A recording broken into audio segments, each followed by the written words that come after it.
அதாவது சசிகலா மேடம் மேடம்னு சொன்னா உடனே ஜாலரா அடிக்காங்க. வயசு என்னோட மூத்த எல்லார்ட்டையும் நான் மேடம் தான் கூப்பிடுறேன். ஸோ இப்போ அவங்க ஜெனரல் செக்ரட்டரி ஆகுறது அப்படிங்கிறது அவங்களோட அந்த கட்சியினுடைய முடிவு. அதுக்குள்ள போய் நாம் பஞ்சாயத்து பேச முடியாது. பட் என்னோட ஒரே ஒரு கேள்வி வந்து என்னன்னா, அந்த 75 நாள் அம்மாவுக்கு என்ன நடந்துச்சு அப்படிங்கிறத யாரா இருந்தாலும் சரி, சசிகலாவா இருந்தாலும் சரி, ஓபிஎஸ்ஆ இருக்கட்டும், யாரா இருந்தாலும் மக்களுக்கு தெரிவிக்கிறதுக்கான கடமை இருக்கு. அதை தெரிவிக்காம என்ன ஒரே ஒரு கஷ்டம்னா, அவங்க இறந்து வந்து 7 நாள் கூட ஃபுல்லா ஆகல. ஆனா அதுக்குள்ளேயே மறந்துகிட்டு இவ்வளவு பஞ்சாயத்து வர்றது அப்படிங்கறதான் பார்த்தா ரொம்ப கஷ்டமா இருக்கு. என்னன்னா, என்னத்துக்கு அப்படி ஒரு, எதுக்கு வந்து இவ்வளவு தூரம் வந்து ஒரு பதவியை வகிச்சாங்க, எதுக்கு இவ்வளவு தூரம் வந்து வாழ்க்கைய, எனக்கு என்னன்னா இது எல்லாம் வந்து அவங்க பார்த்துருந்தாங்கன்னு வச்சுக்கோங்களேன், அவங்க வந்து ஒரு 90ல ஃபர்ஸ்ட் டைம் இது பண்றப்ப ஒரு கல்யாணம் குடும்பம்ட்டு நல்லா இருந்திருக்கலாமே, ஜாலியா இருந்திருப்பாங்க. அட்லீஸ்ட் வந்து அவங்களுக்கு ஒரு ஹாப்பினஸா இருந்திருக்கும். எதுவுமே இல்லாம ஒரு தனியா இவ்வளவு கஷ்டப்பட்டு கட்சியை வளர்த்து ஜெயிச்சு கடைசியில பார்த்தா 2 நாள் நினைக்கிறாங்க, 3வது நாள் அவன் பாத்தீங்கன்னா சாயம் வெளுத்துறது, வேற கலர் மாறிடுறானுங்க. என்னடா அது, என்னது லாயல்ட்டிங்கிறது? என்னது ஒரு 2 நாள்ல மாறுறதா லாயல்ட்டி?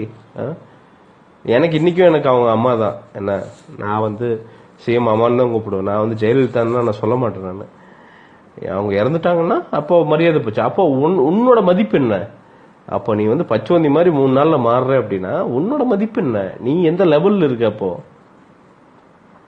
சசிகலா மேடம் வரட்டும், உங்க கட்சி லீட் பண்ணிட்டோம், தாராளமா பண்ணுங்க, யாருமே வேண்டாங்கல்ல. பட் ஏன் சசிகலா மேடம் கிட்ட வந்து தலை நிமிந்து நீங்க பேச முடியாதா? நான் கேக்குறேன். 3 பேர் நான் அந்த வீடியோ ஒன்று காமிச்சானு காலில் விழுகுறானுங்க. என்னடா அது அசிங்கம், தப்புங்க. தமிழனா தப்புங்க, யாராதான் இருக்கட்டுங்க. ஜெயலலிதா அம்மா வந்து காலில் விழுகிறத விரும்பல, அது இவங்களுக்கு எல்லாத்துக்குமே தெரியும். இவங்க வந்து சோப்படிக்கிறக்காண்டி சொம்படிக்கிறக்காண்டி காலில் விழுந்தாங்க. சும்மா வந்து அந்த அம்மா வந்து ரொம்ப பாசிட்டிவா நினைச்சுக்குவாங்க காலில் விழுந்தா அப்படின்ட்டு, அதுக்காண்டிதான் காலில் விழுந்தாங்க. நம்ம வந்து ரெக்வஸ்ட் பண்ணி காலில் வாங்க 10 பேர் காலில் விழுந்துட்டு போங்க அப்படின்னா சொன்னாங்க? கிடையாது. அப்போ காசுக்குன்னா என்ன வேணா ஓகேவா? காசு, பதவி, இந்த எம்எல்ஏ, எம்பி, இதெல்லாம் தான் என்ன வேணா ஓகேவா? அப்போ தமிழனா நமக்குன்னு ஒரு சுயமரியாதை, சுயமரியாதைக்கு பேர் போனவன் தான் ஏன் தமிழ? பெரியார் வளர்த்து விட்ட பெரியாருடைய மாநிலம் அது. இப்ப எங்கேயா போச்சு அதெல்லாம்? நினைச்சா கஷ்டமா இருக்குங்க சீரியஸா. இதெல்லாம் ஜஸ்ட் ஒரு பேசிக் தமிழ்னா கேக்குறேங்க. இதுல என்ன தலை சீவனா சீவிட்டு போட்டுங்க.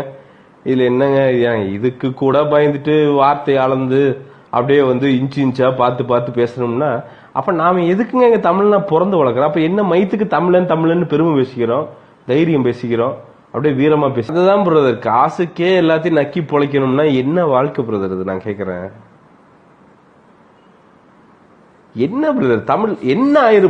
நான் கேக்குறேன், எனக்கு வந்து நாளைக்கு எல்லாமே போயிருச்சு, என்ன ஆயிருது? என்ன ஆயிர போகுதுங்க? ரேஷன் கடையில் அரிசி போடுறான், 3 வேளை சாப்பாடு இருக்கு, சாப்பிடுவோம், திருப்பி வந்து ஸ்டார்டிங்ல இருந்து வருவோம், கூலி வேலை பார்ப்போம், இல்ல ஏதோ ஒரு வேலை பார்ப்போம், மேல வரும். என்ன ஆயிருது? அதுக்கு மேல என்ன ஆயிர போகுது?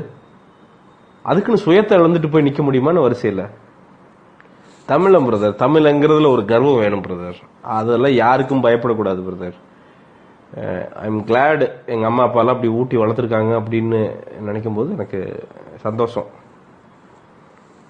சின்னம்மா சசிகலா மேடம்னு நான் சொல்ல விரும்புறேன். சின்னம்மா சாரி, இப்போதைக்கு சொல்ல முடியாது.